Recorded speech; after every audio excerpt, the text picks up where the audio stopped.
everybody, this is Jennifer and welcome to my channel where I talk about books, music, movies, and anything else that takes my fancy. Today I'm doing a Top 5 Wednesday video, and because this channel is intended to be more than just books, I'm going to do a Top 5 summer reads with a twist, my Top 5 summer movies, and my Top 5 summer songs. So that's quite a lot for one video, so let's go ahead and get started. Hold on, let me have some coffee. I'm filming this on Wednesday morning. I'd filmed like another video for this last night, but I decided this morning it was not up to snuff, so yeah. Coffee. Yay. Hooray, coffee. So, for my top 5 summer reads, I don't really have books that I associate solely with the summer, unless of course you're counting the Ann M. Martin Babysitters Club super specials that take place in various places where they're going on vacations with these parents to look after their kids. Those were fun. I liked them, especially the one where they went to the beach. That's the one I remember the most.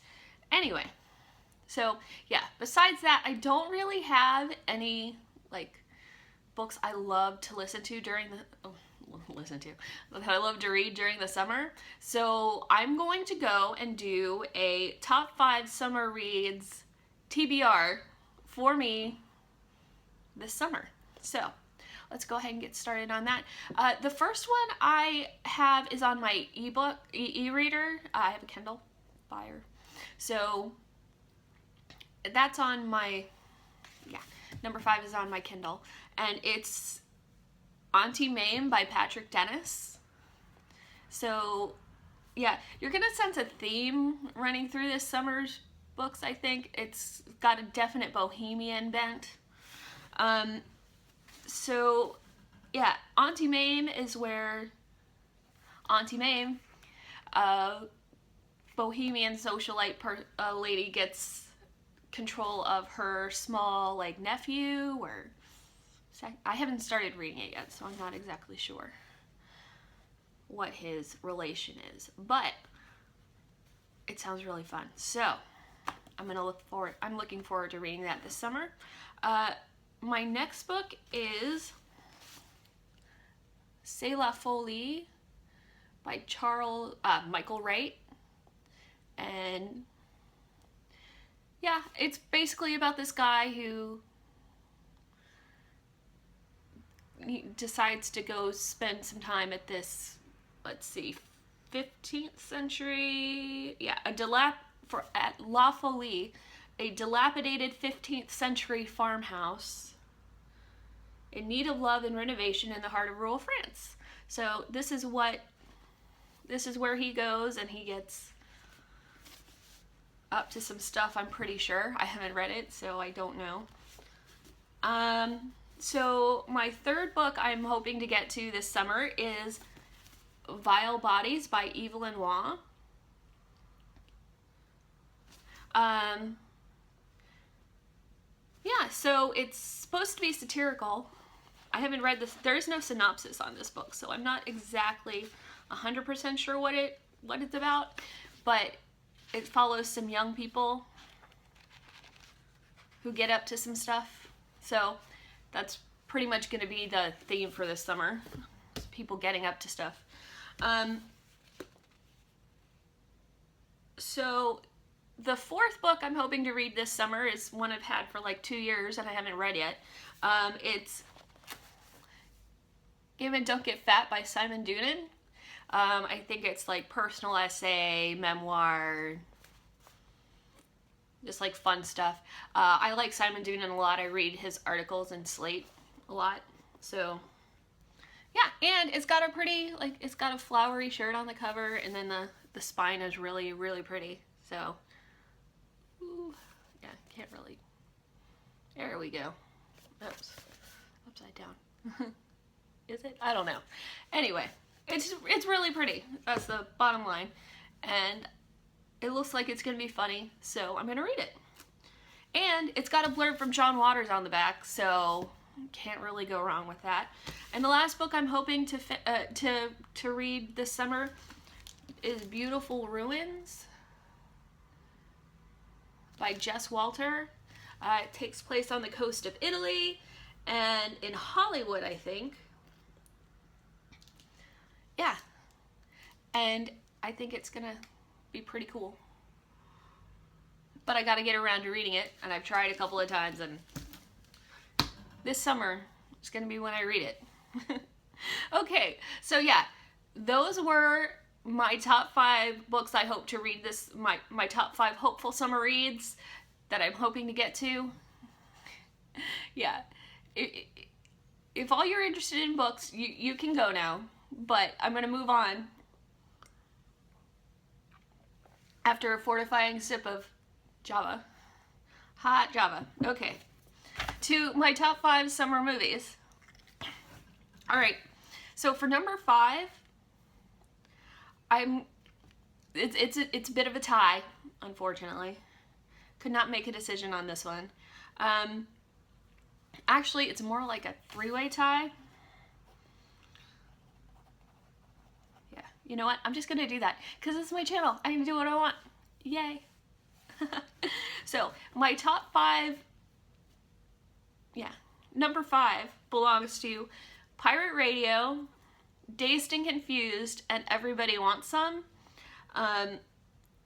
Yeah, Pirate Radio takes place on boat. That's why I'm counting it, because it takes place over a longer span of time than just the summer, but it's got some really good summer scenes in it, and it's got a song that's going to feature in my next topic in the soundtrack, so I think that's going to work. And that's sharing number 5 spot with Dazed and Confused. It's a Richard Linklater movie. Richard Linklater is one of my favorite directors, and I haven't seen all his stuff, but I'm working on it. I'm working on seeing all his stuff, but whenever I do see something of his, I really like it. So, Dazed and Confused, it's the last day of school, and these high schoolers are getting up to some business and getting ready for summer before they, go to their senior year, or for some of them, start high school. So they're just letting off some steam and doing what teenagers do. It's fun. And then that's also sharing the spot with Everybody Wants Some, which, on the other hand, is the last day of summer, really, before the last few days of summer before they start school. They start college. And so they're just having some last bits of fun before they get down to baseball practices. And yeah, it has some really good scenes in like the rivers, in a river, and just outside in the sun. They just have lots of fun. So yeah, I didn't mean to rhyme that. That just happened by accident. Okay, so I'm gonna go to number 4 now. Number 4 is The To-Do List, starring Aubrey Plaza. Yeah, so she plays Brandy Clark, this uptight valedictorian girl who, at this last high school party, runs into this cool older dude who works at this community pool, so she takes a job there, and she has a to-do list of stuff she wants to experience, and then she wants to get the guy. Yeah, so it takes place at a pool. It's really fun. Number 3 is American Pie 2, which is the follow-up to American Pie, clearly. And what happens there is it's after their first year of college, and they're back for the summer, and they rent a house on a lake. That's ostensibly supposed to be a beach. I live in Florida, so I kind of look askance at lake beaches, but you make do with what you got, right? So, yeah, so they're just having fun, partying, and just getting to know each other again after growing for a year, like, apart. So I thought that was really fun. Okay, so my number two summer movie is Dirty Dancing. Yes, Dirty Dancing is awesome. So Frances Baby Houseman goes on a summer vacation with her family in the mountains, which, I don't know. I associate mountains with skiing, but I could be wrong about that. I don't know. You can let me know. So yeah, she meets a hot older dance instructor, and they dance and do other stuff, and it's really nice. It's one of the first adult movies I ever saw. I was really kind of too young for it, but it was fun. And my mom made me close my eyes at certain points. Yeah, so I have lots of good memories associated with Dirty Dancing, and it's a summer vacation movie, so it's going on the list. All right. So my number one favorite summer movie, which I just rewatched recently, it's The Way, Way Back. It's kind of an indie movie. It's got Sam Rockwell, Toni Collette, and Steve Carell, and Allison Janney. Allison Janney is spectacular and hilarious in this movie. And yeah, it's also got Amanda Peet and Rob Corddry. It's got a lot of people that are really cool. And yeah, so 14-year-old Duncan is going away on a summer vacation with his mom and her scummy boyfriend to this place on the coast, and he's miserable, but he befriends Owen, who's played by Sam Rockwell, who is the manager of this water park. So he spends a lot of time at the water park. They spend a lot of time on the beach. It's just an excellent movie, like really excellent, and I love it. So yeah, that is my number one summer movie. All right, so, and after another fortifying sip of coffee, we're gonna move on to the last topic in this super long video. Well, it's not super long. Yeah. Excuse me for my coffee gurgling noises. Yeah, so this halfway long video continues with my top 5 summer songs, which underwent some editing this morning, which was part of the reason why I'm retaping this now. So my number 5 favorite summer song comes off one of the soundtracks mentioned in one of the earlier movies. Summer Breeze by Seals and Crofts. Yeah, that's a really good song. And I didn't put the Typo Negative cover of this song on here because despite the name, anything Pete Steele sings sounds wintry. No matter that it has the word summer in the title. So I'm doing the Seals and Crofts version here because it is the summery version. Alright, so number 4 also comes off of one of my favorite summer movies, is Sunny Afternoon by the Kinks. Yeah, it's got that scene in Pirate Radio and there's people dancing around in a park in bikinis, and I'm like, and it's just sunny. It's a very sunny song. Even though it's kind of depressing. The tax man's taking all his dough. It's not nice. Anyway. So, number 2.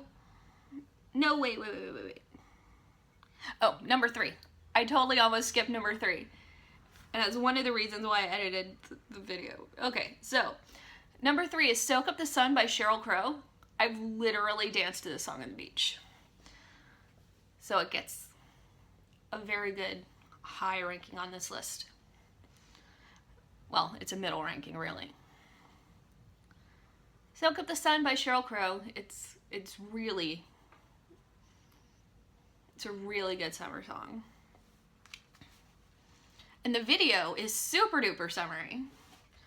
Alright, so, number 2, which in my opinion is perfect for being lazy on a raft or a inner tube in a river or a lake is For the Summer by Ray LaMontagne and the Pariah Dogs. It's really, really mellow, and it's just good for being lazy and relaxing. And it's got the word summer in it. And it's just really, it's a really excellent song. So yeah, that's gonna make number 2. Phrasing. Yeah, so that's gonna make number 2. I just did it again. Alright, so that's gonna be number 2 on this list of my top 5 summer songs. And my number 1 favorite summer song of all time is Endless Summer Nights by Richard Marx. Mainly because of the sax. Secondly, because of the lyrics. It's such a good song. And I'm going to see about making a Spotify playlist with this on there, and I'll link it in the description. We'll see. I haven't quite figured out how to work Spotify with linking stuff. So, you can look me up. I'll see what I can do about that in the description if you want to hear these songs. So, yeah, Richard Marx is excellent. And Endless Summer Nights is one of my favorite songs of his. Yeah, and it's an awesome summer song in the night. Alright, so that's it for my top 5 summer wanna reads, my top 5 summer movies, and my top 5 summer songs. I hope you liked the video. If you have any favorite summer reads, watches, or listens, please put them in the comments. We can have a nice discussion about this. And feel free to like, share, and subscribe. So I hope you have a great Wednesday. Bye.